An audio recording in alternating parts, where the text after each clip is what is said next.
예, 돕고 살아야 됩니다. 예. 너는 말씀을 전파하라. 때를 얻든지 못 얻든지 항상 힘쓰라. 오늘 디모데후서 4장 중에서도 이 부분에 좀 집중해서 하나님 말씀 전하도록 하겠습니다. 제가 처음 신학교의 문을 두드리던 시절에 교회 사역에 대해서 나름대로 상상했던 그림들이 좀 있었습니다. 하지만 시간이 흐르면서 세상의 빛과 소금 역할을 감당하고 싶었지만 정작 저한테 주어진 삶에는 또 사역에는 예상했던 것보다 훨씬 다양한 한계가 얽혀 있다는 사실에 당황하기 시작했습니다. 처음 사역지였던 모 교회 이제 유년부 전도사가 됐는데요. 뭐 여러 가지 한계가 있었습니다. 일단은 그때 이제 동화 설교가 이제 한참이었으니까 이제 동화 설교를 이제 저도 시작을 했는데 앞에 한 200명 정도의 어린이들이 이제 1, 2학년 학생들이 제가 설교를 시작하니까 이제 일어나서 막 이렇게 돌아다니기 시작하더라고요. 그래서 이제 동화 설교로는 이걸 이제 잠재울 수가 없겠구나 싶어가지고 제가 이제 만화 설교를 준비를 했습니다. 만화 설교를 바꿔가지고 그때 나름대로 보니까 이제 대화체로 할 때는 애들이 좀 집중을 좀 하더라고요. 그래서 옛날에 그러면 아무도 안 들어요. 근데 저게 뭐야? 그러면 갑자기 애들이 뭐지? 이렇게 보는 거예요. 그러니까 이제 그런 식으로 계속 처음부터 끝까지 30분 동안 끝까지 대화로만 하는 거예요. 그러니까 이제 등장인물이 한 10명 정도 나오면 10가지 목소리를 가지고 제가 무슨 옛날 마징가제트에 나오는 아수라 백작도 아니고 남자 목소리, 여자 목소리, 온갖 종류의 목소리들을 이제 개발을 해야 됐는데 그걸 이제 어떻게 할까 고민하다가 이제 구약학 시간에 이제 구조 비평이라는 게 있습니다. 그래서 이제 성경에 나오는 등장인물들을 뭐 주인공 혹은 조력자, 반대자, 방관자 뭐 이런 식으로 이렇게 구성을 해요. 조력자들의 목소리가 있고 도와드리겠습니다 이러면서 방관자들의 목소리 뭐 어떻게 되겠지 뭐 이런 뭐 이렇게 다 달라요 목소리들이. 또 적대자들은 야 그거 그렇게 하면 그 가만둘 수가 없지 뭐 이런 식으로 이게 목소리 다 다르고 또 이제 사람마다도 이제 삼손이 처음에 이제 하나님께 이제 나신으로서 힘을 받았을 때는 막 하나님 제가 이 민족을 구하겠습니다 막 이렇게 뭐 할 것처럼 하다가 들리를 딱 보는 순간 예쁘다 이러면서 이게 맛이 가는 거예요. 그러다가 이제 나중에 눈 멀고 막 계속 망가진 다음에 하나님 다시 한 번만 막 하면서 이런 목소리를 다 만들어 가지고 주중내내 해야 되니까 제 이제 머리가 터질 것 같았는데 그래서 이제 신학생인데 이제 TV를 보고 앉아 있는 거예요. 그래서 누가 왜 신학생이 TV를 보고 있냐? 나 지금 만화 설교 준비 중이에요. 그래서 계속 보면서 이제 연구를 하는 거예요. 연구를. 이제 만화 설교를 이제 시작했어요. 그랬더니 이제 애들이 다 이제 제일 왈패 같은 녀석이 제일 먼저 은혜를 받는 바람에 딴 애들이 움직이면 걔가 가서 이렇게 주워 패니까 앉아라 그러면 애들 다 앉고 그래서 그 왈패 하나가 이제 은혜를 받아가지고 나중에 막 저는 전도사가 되고 싶어요 전도사님 막 그러는데 내가 너만은 안 됐으면 좋겠다 나는 막 그러고 나중에 교회에서 누굴 패려고. 근데 애들은 이제 어느 정도 그 한계를 극복을 했는데요. 이제 문제는 이제 그 유년부가 1부와 2부가 있었습니다. 그래서 1부 선생님, 1부 부장님과 2부 부장님이 다 기라성 같은 여자 안수 집사님들이셨는데 이 두 분이 좀 사이가 그래가지고요. 1부 부장 선생님이 이제 목사님 2부보다는 1부가 더 잘 돼야 되는 거 아시죠? 딱 첫 마디. 예. 2부 갔더니 목사님 저 1부보다 뒤처지면 저는 죽어버릴 거예요. 막 이러면서 하고. 전도사님이니까 1부와 2부 사이에서 제가 굉장히 그 관계의 한계를 겪었습니다. 그러니까 기회의 한계, 관계의 한계, 건강의 한계, 재정의 한계, 지식의 한계 이런 것들을 우리가 다 사역 현장이든 또 우리가 일터 직장이든 다 경험하는데 그중에 제일 어려운 게 관계의 한계죠. 이 두 사람 둘 사이에서 이거 어떻게 해야 되는지 그래서 계속 이렇게 뭐 자꾸 이렇게 뭐 해결이 안 되더라고요. 그래서 아이들은 변화가 되지만 두 분은 이제 끝까지 갑니다. 무엇보다도 저는 저 자신의 이제 인격과 신앙의 한계. 전도사가 되는데도 왜 옛날 청년 때라고 비슷한 모습이 또 있을까? 이런 마음이 이제 하루에도 몇 번씩 이제 짓누르곤 하죠. 그래서 또 제가 하기 나름에 따라서 이제 뭐 다양한 관문, 적지 않은 선택지가 열릴 것이라고 생각했는데 그렇지 않더라고요. 굉장히 생각보다 빨리 운신의 폭이 이제 좁아지는 것을 느꼈습니다. 사실은 우리가 이제 코로나로 인해서 몇 년 동안 어떤 한계 상황을 경험을 했잖아요. 모일 수 없는 그런 한계 상황, 대면으로 모일 수 없고 또 그러면서 다시 또 비대면으로도 모일 수 있는 또 새로운 기회가 또 열리기도 하고 또 해외에 계신 분들도 같이 예배드릴 수도 있고 그러니까 모든 게 이제 빛과 그림자가 있는데요. 어쨌든 이제 사람들은 보통 이렇게 어떤 한계 상황에 부닥치면 선택지가 줄어들면 대개는 선택지를 다시 넓혀 보려고 애를 쓰게 마련입니다. 그런데 정말 선택지가 다시 넓어지는 것만이 정답일까 하는 거예요.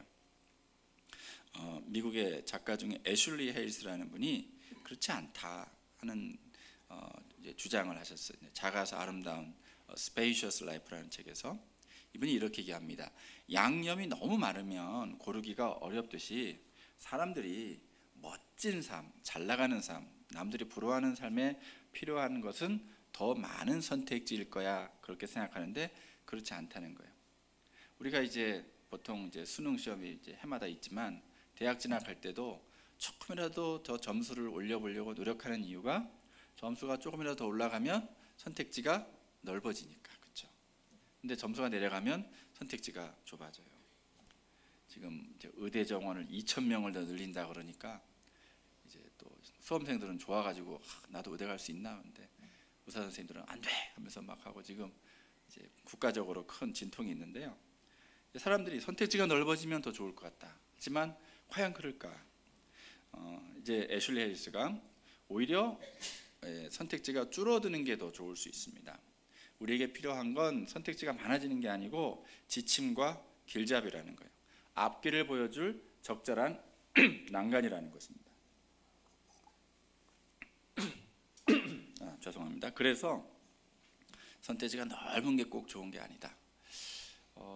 그런 것 같아요. 제가 어릴 때 요즘은 뭐 넷플릭스, 애플 TV는 제가 들어가 본 적은 없고 제목만 디즈니라는 것도 있다. 뭐 온갖 이제 뭐 영화, 무비, 시리즈, 뭐 드라마 다 이제 모아서 수만 가지를 다 볼 수 있는 시대죠. 유튜브도 많고 채널도 뭐 수백 개가 되고 TV 채널도. 근데 저희들이 이제 제가 어렸을 땐 그렇지 않았습니다. 제가 어렸을 때는 뭐 넷플릭스 이런 거는 꿈도 못 꾸고요. 영화관도 뭐 저는 이제 지방 소도시에서 컸기 때문에 채널도 이제 한 2개, 3개밖에 되지 않고 TV 채널. 그러니까 영화를 볼 수 있는 기회가 거의 없죠. 그러니까 이제 오직 영화를 볼 수 있는 건 주말의 명화 토요일 날. 그래서 한 10시쯤 넘으면 다다다다 다다다다 다다다다 따라라 이렇게 시작돼요. 그다가 또 다른 채널에 이제 주말의 명화 하나가 더 있었는데 거기는 빰빰 빰빰 빠밤 빰빰 빰 하면서 막 그 십계가 막 그 홍해가 막 갈라지고 찰튼 헤스턴이 막 나오고 막 그래서 커바디스 뭐 해리가 셀리 만났을 때 뭐 별별 영화를 주말만 되면 보여주는 거예요. 근데 이게 이제 해가 바뀌면 또 새로운 게 하려더니 방송국들이 이게 돈들이 없는지 작년에 했던 영화가 또 나오는 거예요. 또 나와요. 다시 또 이제 10개를 벌써 4번째 보고 있고 막 애수 이런 영화 있죠. 워털루 다리에서 그 비비안이가 막 슬퍼하는 그것도 한 3번 4번 보고 영화마다 막 3번 4번 이렇게 보니까 영화에 대한 안목이 생기기 시작하더라고요. 그래서 성경도 한 번만 읽는 게 아니고 여러 번 읽어야지 안목이 생기지 않습니까? 그러니까 오늘날 이제 기라성 같은 세계적인 감독들 배우들 우리나라가 많이 배출했지만 무슨 넓은 선택지가 있어서 일본처럼 유럽 구라파처럼 수많은 영화관과 이제 상영관이 있고 뭐 문화시설이 충분해서 우리가 그렇게 세계적인 감독과 배우들이 나타난 게 아니고요. 어떻게 보면 선택지가 굉장히 좁은데 같은 걸 해서 반복해서 봐야 되는 상황이지만 오히려 그 집중력, 몰입도는 훨씬 뛰어나다는 거예요. 왜냐하면 이게 한번 지나가면 몇 년 후에 다시 볼 수 있기 때문에 놓치지 않고 그냥 눈에 불을 켜고 막 보는 거예요. 그래서 양보하지 않고 그런 것이 더 좋은 것이 아니냐 하는 거죠. 그래서 이 한계, 나의 한계에서 나만의 독특한 길이 열리는 일들이 너무나 많기 때문에 이 애슐리 헤이스는 한계는 어떻게 보면 우리 인생에 굉장히 필요한 것이다. 그래서 본래 이제 창세기 1장에 보시면 하나님도 이 우주 코스모스를 창조하실 때부터 막 이렇게 라인을 긋는 걸 볼 수가 있어요. 그래서 해와 달 사이에, 하늘과 땅 사이에, 땅과 바다 사이에, 또 낮과 밤 사이에 막 각종 경계선을 막 그으시잖아요. 그래서 이런 코스모스의 온갖 한계는 하나님 스스로 그 자기를 비우시는 그것과 꼭 닮았다, 또 이렇게 우리가 말할 수 있습니다. 무슨 말인가 하면 신학자 중에 몰트만이라는 분이 하나님의 자기 제한이라는 얘기를 해요. 무슨 말이냐면 처음에는 하나님밖에 없으셨잖아요. 근데 하나님이 창조를 하신다는 건 뭐냐면 하나님이 아닌 어떤 것을 만든다는 거예요. 그러면 하나님이 아닌 어떤 대상을 만드는 만큼 하나님 뒤로 물러나 주셔야 이게 가능해요. 그렇죠? 하나님이 아닌 어떤 것을 만드는 작업이니까. 우리가 보통 이제 남자와 여자가 서로 사랑을 하고 결혼을 하고 잘 재밌게 살다가 어느 날 이제 아기를 갖게 되면 이제 갑자기 이제 모든 것이 뒤로 물러나야 됩니다. 그러다가 이제 애가 태어나서 딱 집에 있으면 이제 점점 뒤로 물러나고 이제 애가 이제 기어다니기 시작하는 순간부터 모든 건 이제 아이들 위주로 돼가잖아요. 그래서 이제 뾰족한 거 다 막아야 되고 칼 이런 거 절대 이런 거 뭐 손대면 안 되고 집안 모든 것을 아이 위주로 하고 부모님들은 점점 뒤로 물러가는 거예요. 물러가고 그리고 애가 이제 2살, 3살, 4살 때는 온 집을 이제 자기 마음대로 막 쓰죠. 그러니까 이제 사랑한다는 건 뭐냐면 뒤로 물러나는 것이다. 그리고 자기를 제한하는 것이다. 그래서 하나님이 뒤로 자기를 딱 제한하는 만큼 이 세상에 생겼고요. 또 하나님께서 이제 특히 성자 하나님께서 이 땅에 사람의 몸을 입고 성육신 하신다는 것 자체도 자기를 제한하는 거예요. 그런데 한번 생각을 해보십시다. 하나님께서 성자 하나님께서 저 위에서 온 우주를 다 다스리시는 그런 로고스 하나님으로 예수님께서 계셨을 때 무제한이에요. 유비퀴터스. 이 우주의 모든 공간을 뭐 다 만드시고 다 이제 계획하시고 운영하시는 분이니까. 근데 그 엄청난 능력이 있으면 인간을 구원할 수 있을까요? 인간을 구원할 수가 없어요. 오히려 자기를 계속 줄여가지고 한 인간의 모습으로 와야 되고 그래야지 인간의 죄를 짊어질 수 있으니까, 인간의 처지를 알 수 있으니까. 그것도 제일 가난하고 낮은 사람들보다 더 낮게 오셔야 되는 상황. 그래서 말밥통에서 태어나시잖아요. 말구에서. 이 세상에 어떤 가련한 사람도 말구에서 태어나지는 않습니다. 그래서 이 세상의 모든 사람, 부잣집 도련님이 아니라 그 말구에서 가난한 그런 목사의 아들로 태어나니까 모든 가난한 처지든 부유한 처지든 어떤 상황의 사람들도 다 품어낼 수 있는 그런 큰 그릇이 오히려 된 것은 그를 가장 작게 만들었을 때. 이 안에서 한 200여 명이 다 자기 얘기하고 있는데 혼자만 말 안 하기로 딱 자기를 제한하잖아요. 그러면 이 안에서 그 모든 사람이 막 떠드는 얘기를 그래도 들어주는 사람은 그분 하나밖에 없는 거예요. 그러니까 자기를 제한한다는 건 어떻게 보면은 안 좋은 것 같은데 더 좋은 일들이 생길 수 있는 기가 막힌 역설이 있습니다. 그래서 이제 한계가 어떻게 보면 하나님의 초대장이다 하는 거예요. 그래서 창세기 1장은 어쩌면 이렇게 우리가 말할 수 있습니다. 한계를 지으시니 그 한계가 하나님 보시기에 심히 좋았더라. 여러분 삶에 이런저런 한계가 있죠. 그 한계를 누가 지으셨을까요? 여러분이 만든 거 아닙니다. 하나님이 만드신 거예요. 아, 하나님, 제 삶에 무슨 이런 거미줄 같은 것이 있습니까? 그 거미줄 하나님 만드셨어요. 꼼짝달싹 못하게. 왜?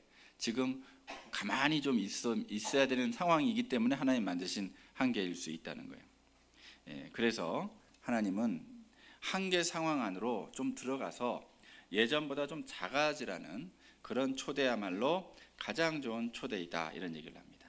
무한한 선택의 바다 대신에 제약이 많은 한계 상황을 우리가 꼭 심히 좋다고 우리가 말할 수 있는 이유는 그러한 제약만이 내가 꼭 가야 될 길을 뚜렷하게 보여주고 꼭 만나야 할 사람 만나게 하고 꼭 마쳐야 할 일을 제때 마치게 하기 때문이라는 것이죠. 그 프랑스 파리의 루브르 박물관 같은 데 가면 처음에 가서 당황합니다. 당황을 해서 야, 내가 오늘 루브르 박물관에 가서 얼마나 많은 걸 볼 수 있을까 막 기대에 차가지고 딱 가거든요. 여기도 루브르 박물관 갔다 오신 분이 계시겠지만 딱 앞에 서면 당황할 수밖에 없는 게 그 엄청난 박물관에 한 칸만 보기에도 하루가 모자란 거예요. 그래서 그 여행사 직원은 2시간 동안 다 보셨죠? 볼 수 있는 만큼 보고 나오세요. 이래요. 여행사 직원은 2시간, 야 정말 그 2시간은 고사하고 정말 하루 종일 봐도 한 칸밖에 못 보는데, 그래서 결단을 내려야 돼요. 뭘 봐야 될지. 그래서 어떤 사람은 나는 그냥 모나리자만 보면 된다 막 그래서 달려가는 사람도 있고, 나는 빈센트 반 고의 해바라기를 봐야 되겠다 달려가는 사람도 있고, 뭔가 자기를 제한하고 선택하는 사람은 딱 거기 가서 그걸 제대로 보고 또 주변 것도 좀 보고 해서 이제 볼 수 있어요. 그래도 기억도 오래 남고요. 근데 그냥 막 어떡하지 하면서 그냥 되는 대로 막 이 조각상도 막 가서 보고 저 그림도 가서 보고 아무 생각 없이 막 헤매다 보면 아무것도 남질 않는 거예요. 차라리 자기를 처음부터 딱 제한해서 하는 것이 박물관에서도 마찬가지입니다. 인생도 그렇다는 거예요. 제가 지금 감기 끝물이라서 죄송합니다. 그래서 로마 제국처럼 막 커지려는 무한대로 확장한 문화발처럼, 그러면 그 황제가 행복할까요? 끝도 없이 어떤 삶이 되냐면 바쁘게 쫓기는 삶으로 처박히게 되는 거예요. 그냥 우리 요즘 젊은 친구들 유튜브에 쇼츠만 계속 6시간 7시간 막 본대요. 나중에 중독돼가지고 남는 게 없어요. 다 10초 30초짜리들이라서 계속 쫓기는 거예요. 그 다음 거 봐야 되고 그 다음 거 봐야 되고. 일도 마찬가지로 바쁘게 쫓기는 삶이 되면 남들이 부러워할까? 자기가 만족할까? 그렇지 않다는 거예요. 오히려 주님처럼 내가 기꺼이 작아지려는 길, 이렇게 좀 줄이고 자기의 길을 이렇게 좁혀가는 거죠. 사실 내가 좁히는 경우는 별로 없습니다. 하나님이 이렇게 좁혀주세요. 이렇게 요거는 아니다 해서 길도 막아버리기도 하고, 이 사람은 아니다 그렇게 떠나버리기도 하고. 그래서 뭐 몇 개 안 남아요. 몇 사람 안 남아요. 그럼 하나님 제 인생이 이게 뭡니까 하면은, 야 지금부터야 이제 너가 찾은 거야. 그래서 거기에 보석이 있다. 그래서 이런 재앙만이 내가 꼭 가야 할 길을 뚜렷하게 보여주고, 꼭 만나야 될 사람 만나게 해주고, 내가 꼭 마쳐야 되는 일이 있어요. 그 마쳐야 될 일을 제때 딱 맞출 수 있게 하려면 다 차단시켜야 돼요. 몰입해야 된다고요. 작가들은 일부러 막 자기 자신 막 유폐시킵니다. 유폐시켜요. 그렇지 않으면 몰입 안 하면 작품이 안 나오니까요. 이런 것처럼 그렇게 해서 우리가 주님도 기꺼이 작아지려는 길을 선택하셨잖아요. 왜? 그분에게만 주어진 고유한 사명, 뭐죠? 모든 인류를 위해서 십자가를 지시는 그 일을 하려면, 대속하려면 모든 사람들을 품을 수 있는 가장 작은 자가 돼요. 가장 낮은 자가 돼요. 그래서 그 길을 선택하신 거예요. 하나님도 그건 예외가 아니에요. 근데 우리라고 뭐 별거 있습니까? 그래서 사실은 하나님의 작지만 아주 충실한 이야기 속으로 우리가 들어가는 것이 굉장히 중요하다. 오늘 디모데후서 4장에 보시면요, 이 바울에게 일생 중 최고도의 한계 상황이 막 거미줄처럼 그를 감던 시기였어요. 넓은 곳이 아니라 좁은 곳, 따뜻한 양지가 아니라 차가운 음지, 많은 동역자가 아니라 오직 누가 한 사람만 남아있죠. 근데 이 바울처럼 전도자의 길을 걷다 보면요, 경험하는 일들이 있습니다. 그것은 가까이 다가오는 사람보다 멀리 거리두기 하는 사람이 훨씬 더 많다는 거고요. 또 이게 사실 교회 사역만 아니라 세상 일터에서도 사정이 그리 다르지 않을 것입니다. 제가 과거에 섬기던 교회 한 권사님은 시장에서 이렇게 가게를 하시는데, 청감을 하시는데 그냥 속상하다는 거예요. 왜냐 했더니 어떤 손님이 있는데 그 손님은 자기 옆 가게를 가시는 분인데 그냥 인사만 해도 그냥 자기는 뭐 그냥 인사만 하는 거래요. 아유 오셨어요? 하면 이렇게 자기를 막 벌레 보듯이 본다는 거야. 자기는 그냥 인간 대 인간으로 인사하는 건데 아침이고 반갑고 하니까 무슨 자기가 무슨 구걸하는 것도 아닌데 막 자기를 이렇게 하면서 아주 그냥 얄밉게 싹 돌아가고 이제 그 집 가서 사고 가고, 자기는 그냥 꽂아는 이제 보리자루 이제 취급을 한다는 거죠. 근데 이제 그런 일들이 얼마든지 많습니다. 우리가 일터에서 보면은. 그래서 이제 막 거리를 두는 거예요. 그래서 이제 녹록지 않죠. 바울 같은 경우는 어땠을까요? 우리나 바울이나 비슷해요. 바울은 뭐 위대한 하나님의 사도니까 사도님 하면서 많은 분들이 막 잘 섬겼을 것 같죠? 그렇지 않아요. 물론 바울에게도 좋은 동역자도 있었어요. 두기고 같은 동료. 함께 동역하다가 근데 또 사정이 있어 멀리 떠났어요. 늘 그리워요. 또 근데 바울에게 대마를 닮은 사람이 있어요. 대마가 있었어요. 근데 바울처럼 우리도 대마를 닮은 사람도 만난다는 거예요. 동역자를 헌신적처럼 잘 도와줄 거라고 하면서 하다가 뒤통수 치고 떠나버린 사람들. 근데 이런 것들이 관계 한계라면, 한계의 전부라면 그나마 견뎌보겠다 하는 거예요. 떠나버리면.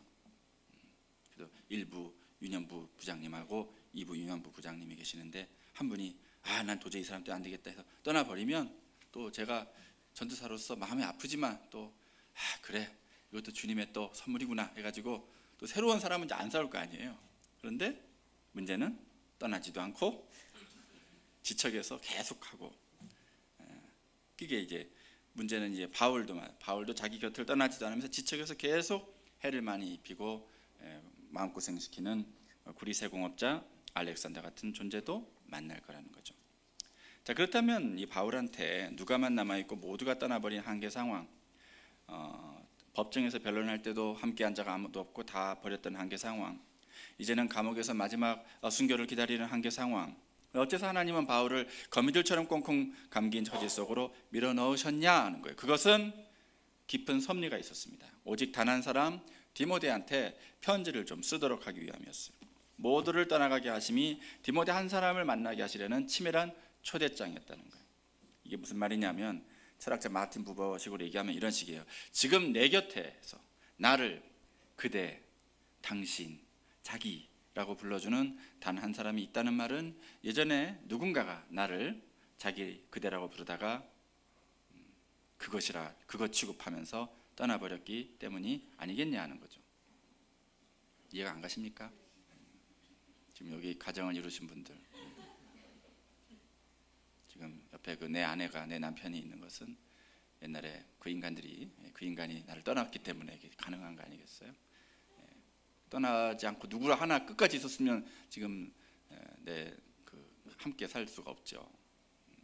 안 그런 척하고 지금 다들 앉아 계시는데, 지금 갑자기 막 서로 첫사랑인 것처럼 이렇게 앉아 계시는데, 더 이상 제가 캐묻지 않겠습니다.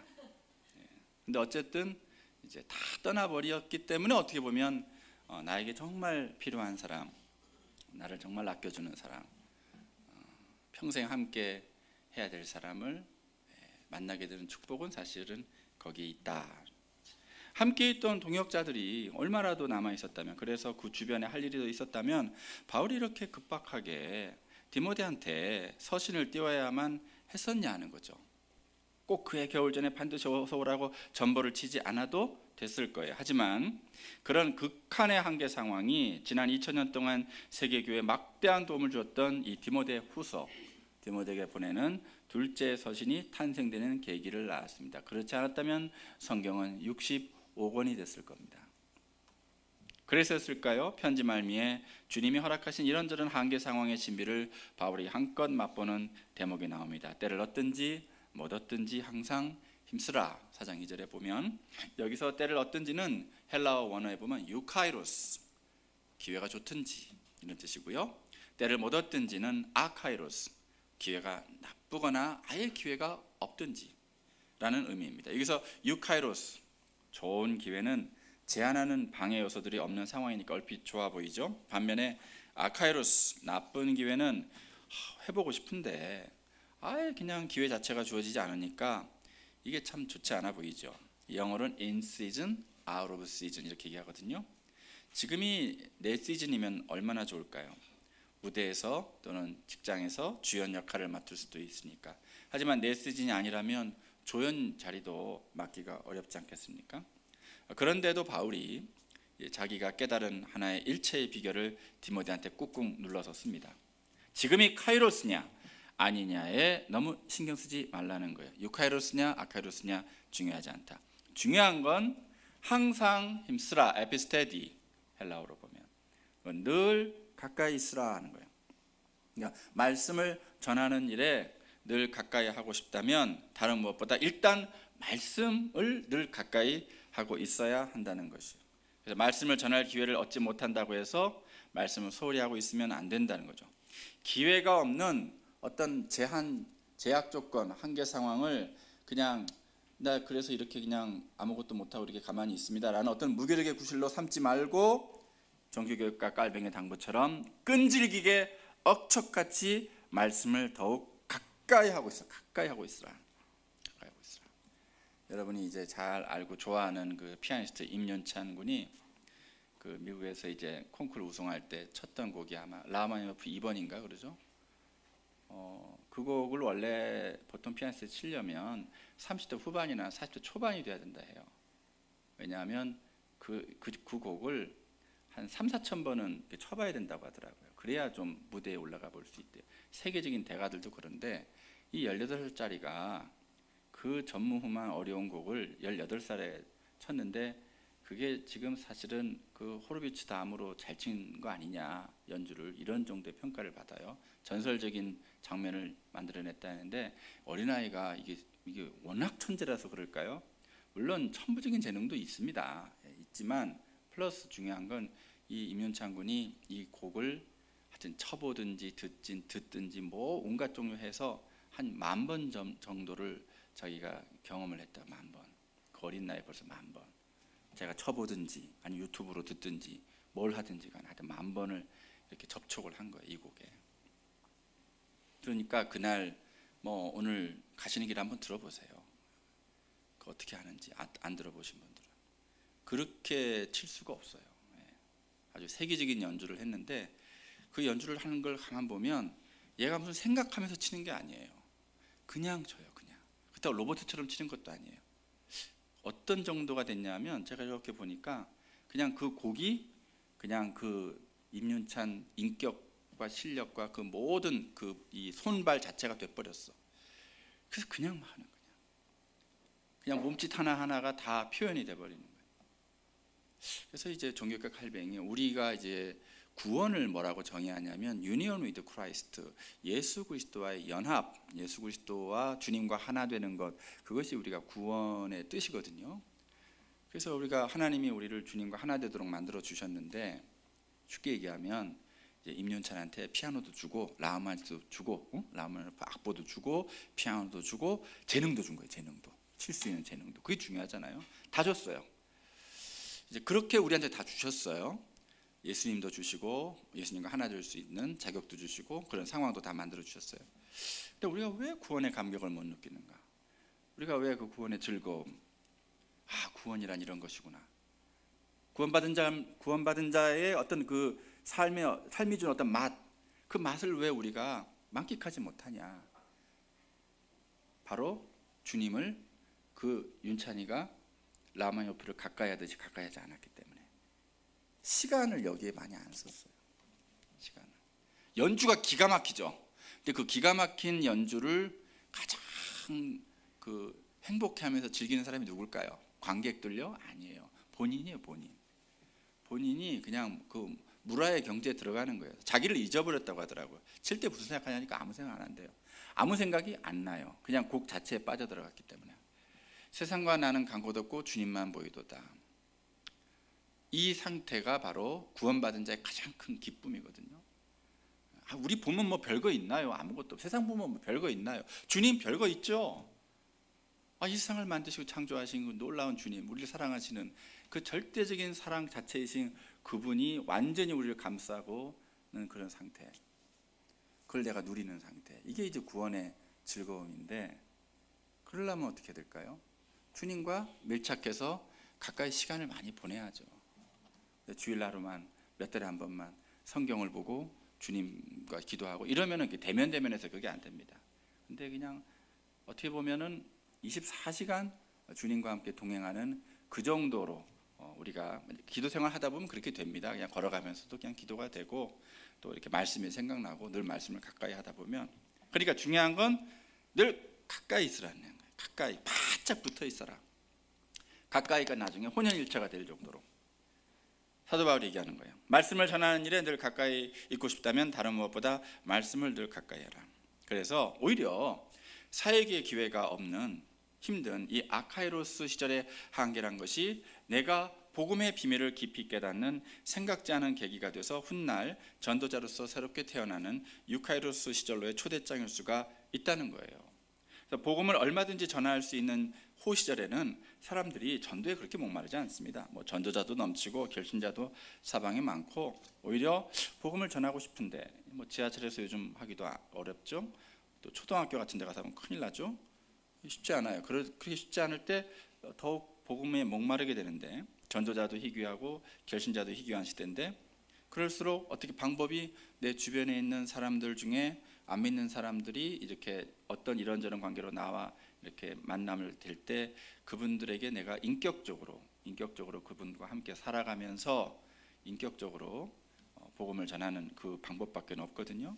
하지만 그럴 때 오히려 이런 아카이로스 어려운 시절에 이 메신저가 전하는 메시지가 더 강력할 수 있다는 거예요. 그래서 설교 준비 잘 되는 날 있지만 설교 준비 안 되는 날도 있고, 공부가 잘 되는 날도 있고 공부가 안 되는 날도 있지만, 항상 되든 안 되든 가까이 하고 있어야 되는 거죠.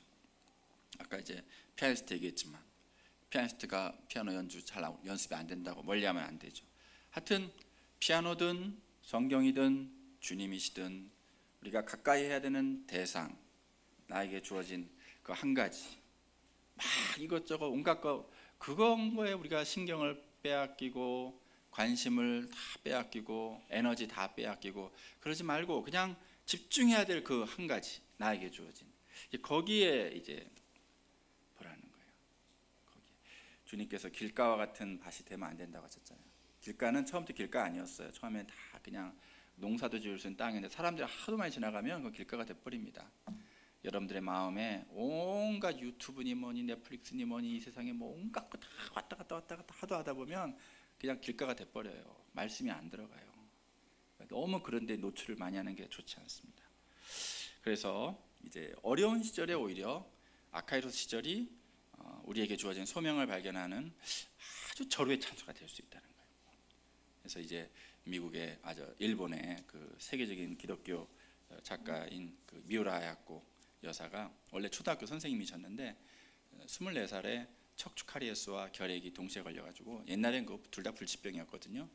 병원에 꼼짝없이 누워서 지냈는데 그 청춘을 다 보냈습니다. 14년 정도를, 37대까지. 그때 나을 줄도 몰랐죠. 어쨌든 기약 없이 14년을 누워 있었는데, 그때 누워 있던 시간 얼마나 절망적이었겠어요. 그때는 예수님도 처음에 몰랐고. 근데 아무것도 할 수가 없으니까 가만히 누워 있어야 되는 거. 도도했던 초등학교 선생님이 아무것도 못하고 가만히 있으니까 옛날처럼 막 구애하려고 찾아오는 남자들도 없고, 가만히 보니까 예수 잘 믿는, 그러나 자기는 별로 신경 쓰지 않았던 미우라 상이 와가지고 자꾸 복음을 전하는 거예요.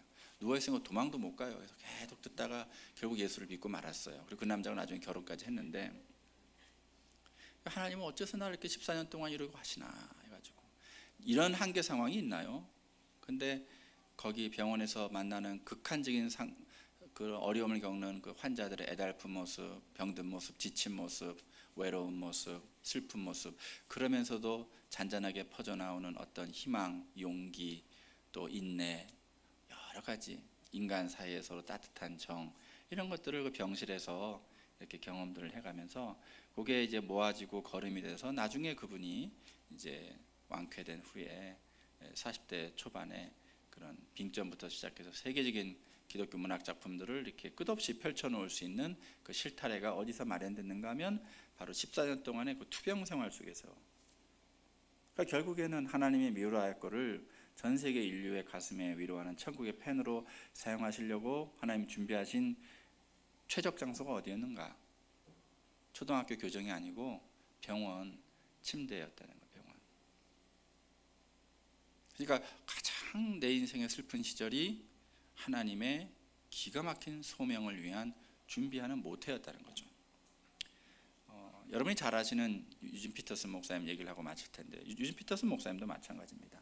여러분 이제 성경책 말고 왜 성경을 읽기 위한 성경, 성경을 이해하기 위한 성경이라고 아주 별명이 붙은 그 이제 메시지 성경이라고 여러분 많이 아실 거예요.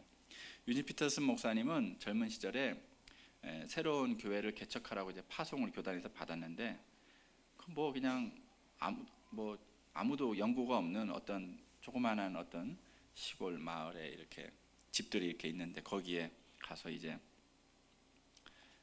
파송을 받았는데 다 해야 돼요. 전부 다 처음부터 끝까지. 그때는 뭐 아무것도 정말 무명이었으니까 가서 자기 같은 무명의 젊은 전도사한테 누가 뭐 가르쳐주는 사람도 없어요. 그러니까 어디 좋은 멘토 선배님이라도 있으면 가서 이렇게 의견도 구해볼 텐데 없으니까 하도 답답해가지고 이제 여러 가지 한계를 느끼다가 할 수 있는 게 별로 없으니까 기도한 끝에 아주 독특한 결정을 하나 내립니다. 그 뭐냐면 일주일에 사흘 오후 2시간을 FD와의 만남으로 표시를 해놓고 그걸 실천하기 시작했어요. FD가 뭐냐면 표도르 도스토옙스키라는 러시아의 아주 대문호죠. 그래서 7개월 동안 펭귄북에서 나온 그 도스토옙스키 전집을 전부 다 읽었어요. 어떤 책은 2번씩 읽기도 하고 화요일, 목요일, 금요일 오후 3시부터 5시까지 자기 공부방에서 이제 도스토옙스키의 죄와 벌, 뭐 지하생활자의 수기, 백치, 미성년, 악령, 까라마조프 신의 형제들과 같은 작품들을 통해서 그 하나님을 만난 위대한 작가의 그 글들을 읽으면서 그분과 이제 대화하는 시간, 배우는 시간을 가졌는데 이상하게도 한 7개월 정도 하고 나니까 소명감이 더 단단해지더라는 거예요. 아, 내가 이 개척 전도대를 가야 되겠다. 왜 그런가 하면 그 책들을 다 읽다 보니까 주로 어떤 내용입니까? 읽어보신 분들 알겠지만 죄로 얼룩져서 허물투성이에 악하기 짝이 없지만 인간은 그런 존재라는 거죠. 어두운 존재. 다른 한편으로는 가련하고 불쌍하기 이를 데 없는 그런 온갖 인간 군상들 존재의 심연을 밑바닥까지 죄다 다 긁어내는 이 대작들을 성경과 이렇게 부딪혀가면서 독파하던 것을 끝낼 즈음에 자기가 섬겨야 되는 사람들의 영혼 깊숙한 그늘이 무엇인지, 그 어떤 사람의 얼굴 봤을 때 그 얼굴에 드리운 온갖 사연도 보이기 시작하더라는 거예요. 그래서 성경과 헬라어, 히브리어를 열심히 하던 분이니까 원어 성경 열심히 읽고 도스토옙스키 같은 이런 전집을 읽으면서 일종의 영안이 열린 거예요. 영안이. 이제 그러면서 이제 또 나머지 시간에 이제 일을 하셔야 되니까 변두리 이 지역에 파송돼서 새로운 교회를 이제 개척하기 위해서 처음으로 하셨던 일이 뭐냐면 이제 새로 이제 건축된 집들이 좀 들어오기 시작했대요. 처음에는 이제 막 냉대만 받다가 새로 건축된 집들이 들어와요. 이 말은 뭐냐면 토백이들이 아니라는 거예요. 처음에는 뭐 아예 뭐 상대도 안 해줬는데 거기 있는 사람들은 새로운 집들이 막 건축되고 이제 그 도스토옙스키를 7달 동안 읽는 사이에 벌어진 일이에요. 이거 웬일이야? 뭐 새로운 집들이 지어지고 새로운 사람들이 막 입주를 해서 들어와요. 그러니까 이제 거기 가서 또 계속 냉대는 당했지만 그래도 거기 가서 문을 두드리면서 제가 이제 교회 개척을 하는 새로운 교회를 제가 개척하게 됐는데 잠깐 저와 좀 얘기 나누실 수 있습니까? 라고 이제 묻는 일을 이제 했다는 거예요. 근데 그때 일을 이제 피터스 목사님이 이렇게 고백합니다. 그냥 그대로 읽어드릴게요. 나는 그렇게 집을 찾아다니는 일이 너무 싫었습니다. 그것은 수많은 거절과 냉대와 의심과 쫓겨남 때문이었습니다. 그들은 나를 마치 싸구려 물건을 팔려고 돌아다니는 행상처럼 대했죠. 아까 그 시장에서 제가 아는 그 권사님 당하듯이. 하지만 시간이 지날수록 문이 열리고 나를 받아주는 가정이 생기기 시작했고 늘어나기 시작했습니다. 그래서 아무래도 예전부터 오래 살던 사람들보다는 이제 새로 입주한 사람들 중에서 이제 교인들이 찾아오기 시작하는 거예요. 그래서 유진 피터슨이 그렇게 막 20집, 30집 막 냉대당하다가 또 너무 또 냉대를 심하게 하면 미안해가지고 또 와주는 사람도 있습니다. 그래서 왜 오셨냐면 지난번에 제가 너무 심하게 한 것 같아서 미안해가지고 잠깐 왔다고 하다가 이제 눌러 앉는 분도 있죠. 그렇게 이제 1명, 2명 찾아오는 교인들하고 같이 이제 예배드리고 주중에 한번 성경 공부를 아주 새로운 방식으로 시작했어요. 매주 갈라디아서를 이제 헬라어에서 영어로 그냥 직역을 하지 않고 의역을 좀 했습니다. 의역을 그 동네 사람들에 좀 맞춰서 그 사람들 상황에서 조금 더 실감나게 성경의 본뜻이 뭔지, 원어의 본뜻이 뭔지를 이렇게 전달해주고 싶은 그런 마음이 있어서 이제 의역을 하기 시작했어요.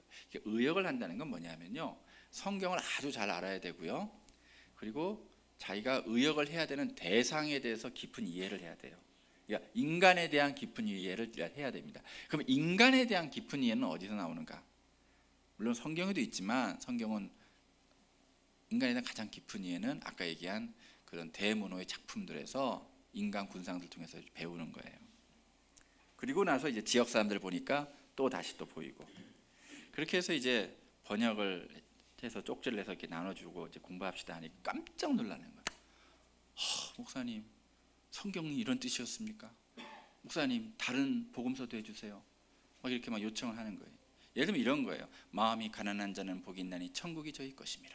좋긴 좋죠. 근데 마음이 가난하면 천국이 내 것이라고? 이게 무슨 뜻인가? 알 듯하면서도 좋기도 하면서도 다 알지 못한 어떤 그런 것들이 있어요. 그런데 이거를 한번 의역을 했습니다. 유진 피터슨이 벼랑 끝에 매달린 너희들은 복이 있다 이렇게 했어요. 왜냐? 너희들이 떨어질 때 받아주는 손을 만날 거니까. 그러니까 벼랑 끝에 있는 사람들이 얼마나 많아요. 근데 벼랑 끝에 있는 사람이 복이 있다고 하니까 정신이 번쩍 드는 거예요. 그래서 이제 너무 이 말씀이 좋다고 그래서 나중에 이제 상당한 시간이 걸렸지만 구약 성경까지 다 요청 때문에 의역을까지 다 마치니까 십수년이 걸렸지만 마침내 그 귀한 메시지 성경이 탄생했습니다. 사랑하는 성도 여러분, 만약에 유진 피터슨에게 유카이로스 목회하기 좋은 시절만 있었다면, 처음부터 복음을 전하는 족족 사람들이 마구 몰려들든지 아니면 아예 교인 수가 많은 대형교회에 부임했다면 그는 도스토옙스키를 오롯이 외롭게 고독하게 읽어낼 수 있었을까요? 과연 메시지 성경이 세상에 나올 수나 있었을까요? 하지만 아카이로스, 목회하기 어려운 시절이 있었기 때문에 오히려 메시지 성경의 씨앗이 그 시절 잉태될 수 있지 않았겠습니까? 그러니까 정말 중요한 건 무엇인가 하면 이거는 복음 전도자만 아니라 모든 분야가 저는 다 동일한 하나님의 귀한 원리라고 생각하는데, 좋은 시기든 힘든 시기든 유카이로스, 아카이로스, 하나님 말씀을 연구하고 묵상하기를 가까이 하고 사람에 대한 깊은 애정의 끈을 놓치지 않는 것이 아닐까요? 이건 다른 분야도 마찬가지라고 생각해요. 내가 전하는 메시지를 들어줄 사람이 많으냐 적으냐에 지나치게 관심을 둘 이유가 뭐냐는 거예요. 메신저인 내가 메시지에 흠뻑 젖어 있다면 다른 것은 별다른 문제가 아닐지 모릅니다. 위대한 기업인들도 유카이로스, 경제 호황 때 만들어지지 않습니다. 탄생 준비되는 게 아니에요. 아주 경제가 어려울 때, 우리나라도 옛날에 석유 파동 이런 거 70년대 굉장히 어려울 때, 그때 위대한 기업가들도 다 탄생을 합니다.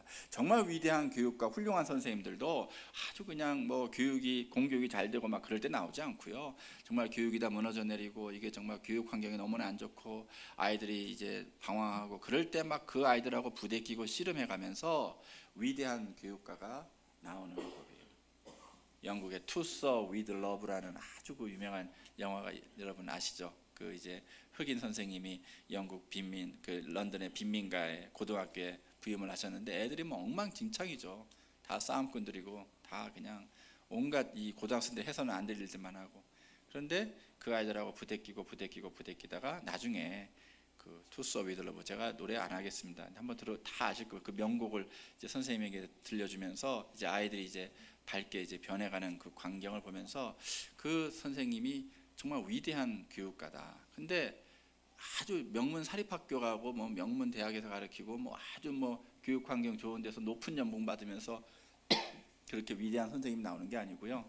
그 월급도 얼마 안 돼 가지고 박봉에, 그래서 점심에 그 영화를 보면 오렌지를 이렇게 잘라 먹어요. 오렌지 하나가 점심이에요. 오렌지 하나가 매짝 말라 갖고는. 그래서 오렌지 하나 깎아 먹어요 하면서 아이들 가르쳤는데 그 훌륭한 선생님이 그렇게 나오는 거죠.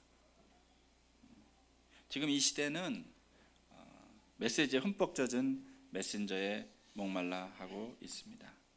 인공지능 챗 GPT 같은 것은 결코 알지 못하는, 아니 알 수 없는 눈물이 그렁그렁한 얼굴을 한 전도자를 고대하고 있다는 거예요. 복음의 씨앗은 인포메이션, 정보보다 인스피레이션, 영감으로 가득해요. 정보는 한계가 없을 때, 무한대일 때 더 좋은 것이 되겠지만 인스피레이션, 영감은 그렇지 않습니다. 한계가 있을 때 더 깊어지고 무르익곤 하니 말입니다.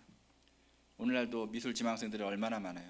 그런데 너 이중섭 선생님처럼 한번 살면 그런 그림 그릴 수 있는데 살아볼래? 그러면 절대 못할걸요. 그 가족과 헤어지고 그렇게 비참하게 정신병원에서 나중에 운명해야 되는데, 근데 위대한 그림은 나와 그러면 싫어요, 안 할래요 말했지. 인스피레이션은 400년 만에 선지자가 어디서 나왔어요? 광야에서 나왔어요. 메뚜기 먹고 약대 꿀 먹고 석청 먹고 그것만 해가면서 메뚜기하고 꿀 360을 그것만 먹으면서 세례 요한이. 한계가 있을 때 인스피레이션은 더 깊어지고 더 무르익습니다. 정보는 다 모여 나누는 광장에서 힘을 발휘하는지 몰라도 영감, 인스피레이션은 다 떠나고 없는 빈들에서 역사하는 법입니다. 최고의 구원의 역사가 다 떠나고 혼자만 남은 십자가에서 이루어졌어요. 그래서 영원토록 밤하늘을 비추는 별들도 다 자기만의 궤도를 가지고 있듯이 사도 바울도 자기에게 고유하게 주어진, 그에게만 주어진 그 인스피레이션, 그건 베드로에게 주어진 것과 달라요. 요한에게 주어진 것과 다르고, 그에게만 주어진 종목, 그에게만 주어진 경주가 따로 있었습니다. 그래서 그에게 디모데후서 4장 7절에 나오는 믿음은 경기 시작에 하는 선수와 같았어요. 일생 주님만 따르고 주께서 살아내셨던 삶의 방식만 취하겠습니다. 그리고 뛰기 시작했고 자기에게 주어진 트랙을 달리는데 여념이 없었고 좌우를 돌아보지 않았고 주어진 한계를 고유한 소명으로 바꾸어내는 영적 방정식을 터득해냈습니다. 그래서 빌립보서에 이렇게 고백하죠. 내가 궁핍함으로 말하는 것이 아니라 어떠한 형편인지 나는 자족하기를 배웠노니 나는 비천에 처할 줄도 알고 풍부에 처할 줄도 알아 곧 모든 일 배부름과 배고픔과 풍부와 궁핍에도 처할 줄 아는 일체의 비결을 배웠노라. 내게 능력 주시는 자 안에서 내가 모든 것을 할 수 있느니라. 물론 마귀가 바울 가만히 둘 리가 없죠. 예수 믿는 이들이 조금씩 늘어나니까 그 종교 시장에서 각종 우상을 팔아서 이득을 보던 구리 세공업자 알렉산더가 자기가 손해가 생길 것 같다는 이유로 바울을 경쟁자로, 동종업종의 경쟁자로 인식하고 자기 텃밭에서 축출하려고 온갖 중상모력을 가합니다. 멀쩡하게 뛰는 선수 뒤에서 비열하게 태클을 건 셈이죠. 이 또한 한계 상황이 아닐 수 없습니다. 하지만 바울은 사자의 입에서 건져지는 그러한 극도의 한계 상황 속에서 오히려 자기 곁에 서서 힘을 주시는 주님께 더욱 집중할 수 있었고 몰두할 수 있었다는 거예요. 아무도 없으니까 주님한테 더. 그래서일까요? 제 귀에는 바울의 고백이 이렇게 들리는 것 같습니다. 나는 한계 속에서 오히려 선한 싸움을 더 잘 싸울 수 있었고, 한계 속에서 나의 달려갈 길을 더 잘 마칠 수 있었고, 한계 속에서 믿음을 더 잘 지킬 수 있었습니다. 이처럼 바울에게 유카이로스와 아카이로스가 있었다면 신학자 폴 틸리는 위대한 카이로스와 상대적 카이로스를 얘기하는데요. 바로 위대한 카이로스는 상대적 카이로스의 시간이 있어야만 올 수 있다는 거예요. 조그만 달걀 하나조차도 보면 달걀도 이렇게 삶은 달걀 어떻게 여러분 노른자에 다다르겠습니까?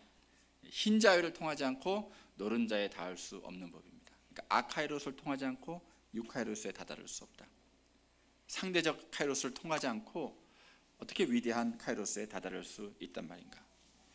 그래도 그렇게 하고 싶은데요. 그는 계란을 날로 먹는 소리를 하는 거예요. 그건 불가능해요. 그런 일은 없어요. 오늘도 시대는 진짜 메신저를 기다립니다. 참 선지자를 고대해요. 교회다운 교회를 다 바라고 있습니다. 그런데 진실한 전도자 또 정말 아름다운 교회 공동체가 빚어지는 기간은 전도하기 좋은 그런 유카이로스의 시절이 아니라 전도하기 참 어려운 코로나와 코로나 이후에 요즘 같은 이런 어려운 아카이로스의 시절이 아닌가 싶습니다. 푸르고 푸른 그리스도의 계절이 진실로 마련되는 시간도 알고 보면 예전 같은 인 시즌 유카이로스가 아니라 요즘 같은 아웃 오브 시즌 아카이로스의 진실을 여러분 잊지 말아야 되겠습니다. 분명한 것은 아카이로스 없이 유카이로스는 오지 않습니다.